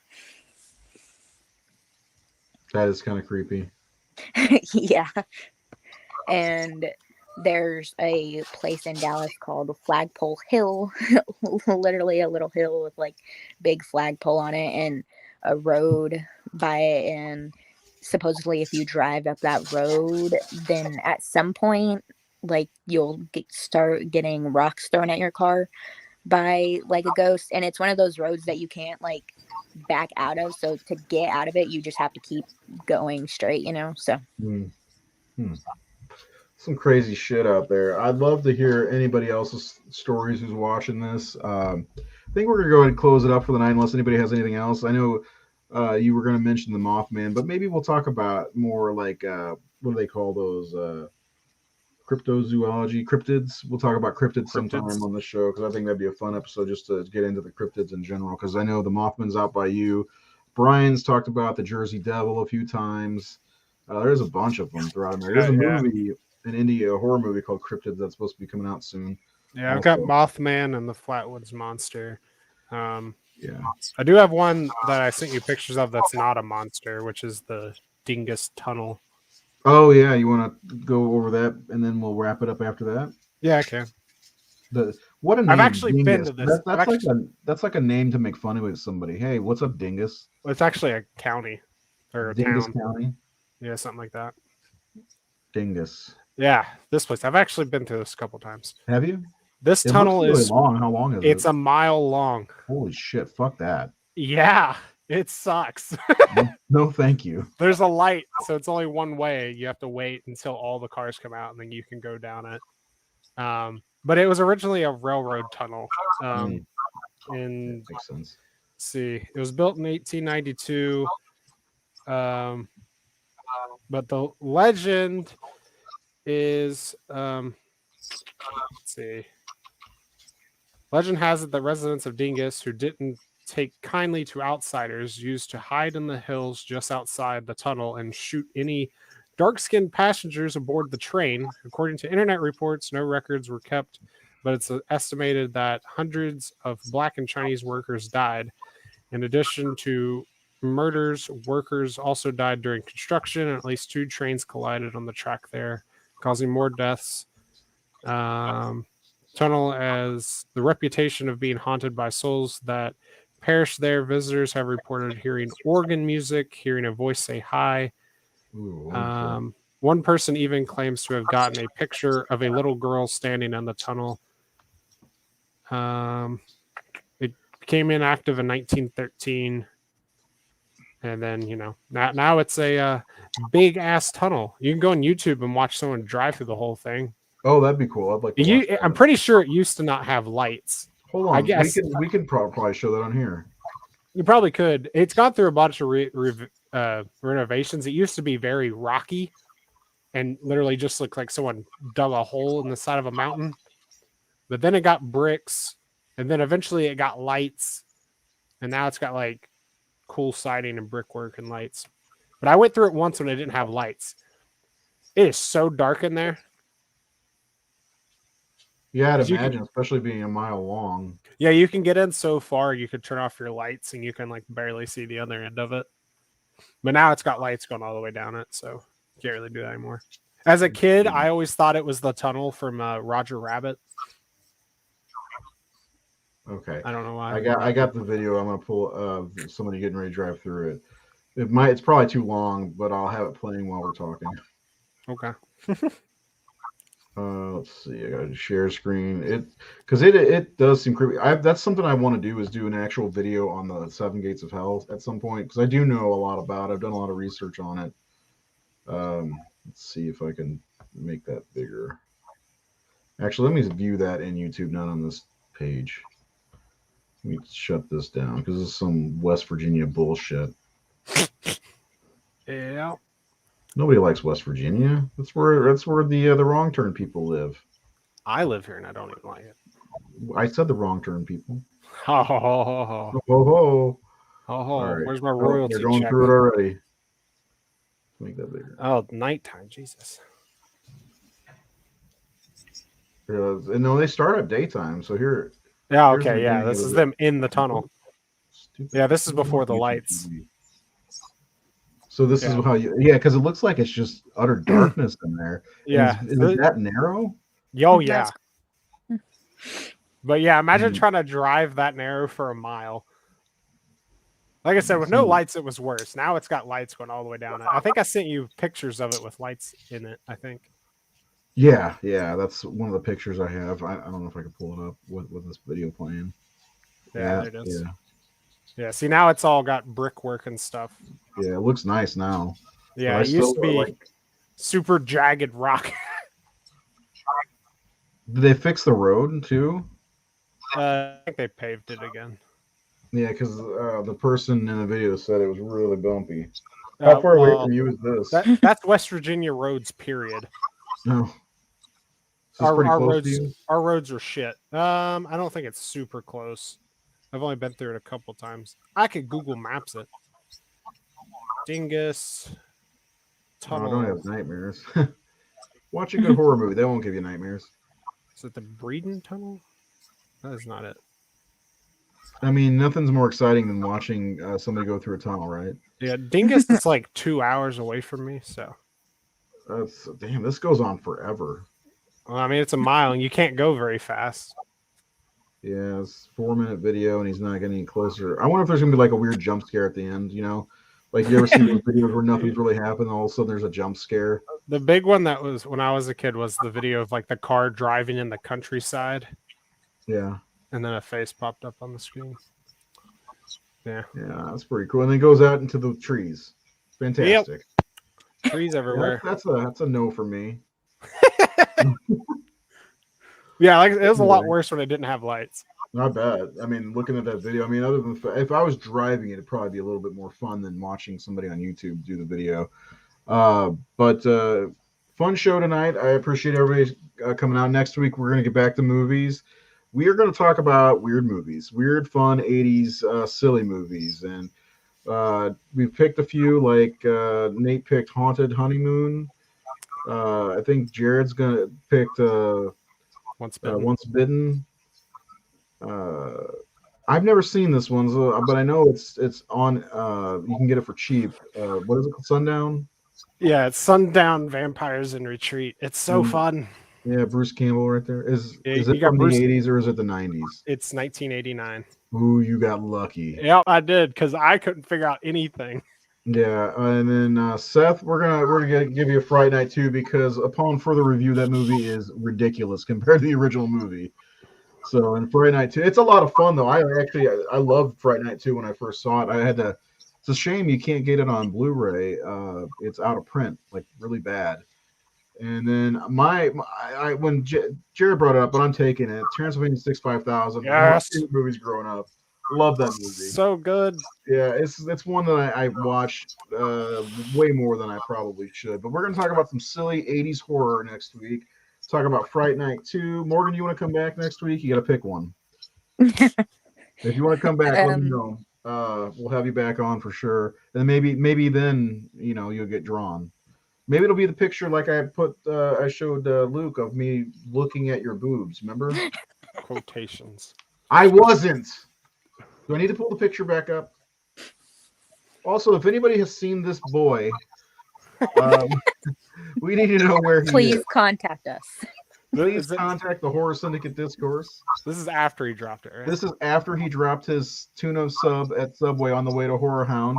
And I told him, please, Jared, go get another one. They'll replace your sandwich. He just looks like a shy boy standing there. there. He looked like he was dejected. Like he was like, man, I can't eat my sandwich. He was going to leave without getting another sandwich until I told him, I was like, go get your sandwich. They'll replace it. Come on, man. We don't want you to not eat. I was going to give him my turkey sub. I do want to point out with Sundown, in case anybody who's watching watches it, Bruce Campbell's not a main character in it. I just don't want you to get your hopes up. David Carradine is in it. I saw that. It's really cheap to buy. It's Vestron Blu-ray. It's only that's the one I have. Yeah, it's only like $10 maybe. So I might see if Vestron stuff usually goes pretty cheap. I've seen everything else that we're talking about, but that Haunted Honeymoon I haven't seen in many years. I think it might be on Prime though. You might check if it's Haunted Honeymoon. No, the Sundown. Okay. Well, I have Haunted Honeymoon. $10. I mean, I'll just buy it. Whatever.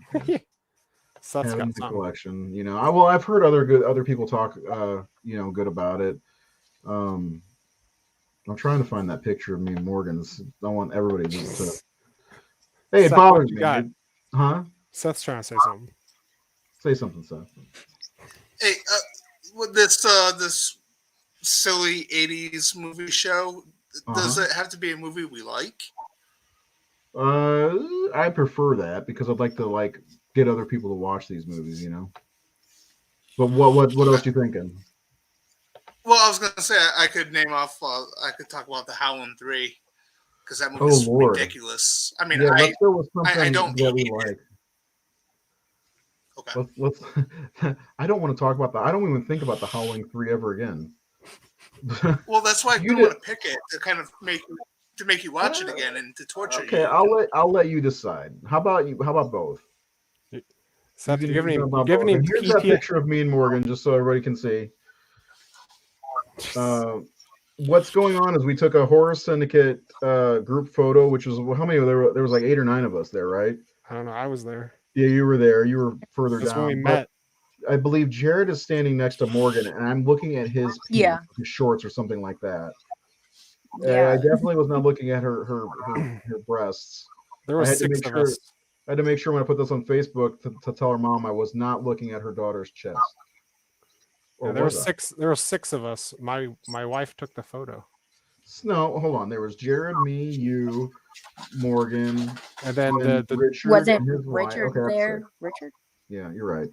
Damn it! I wanted to make it sound like we had a lot more people. That was the first time There I was met 50 you. of us there, okay? That was when I first met you, and I Yep. was like, man, this guy is short. And then Ray was like, man, this guy likes the rifleman. How old is he? Yeah, and you constantly tried to be the devil on my shoulder trying to get me to buy. Oh a yeah, bunch of I shit kept finding them, and like I'd have more bags. And they're like, what You're- else did you You're buy? taller than all of us. You're 6 foot tall or whatever. And Yeah. come on, give me a break. Steph's shorter than me. How about that?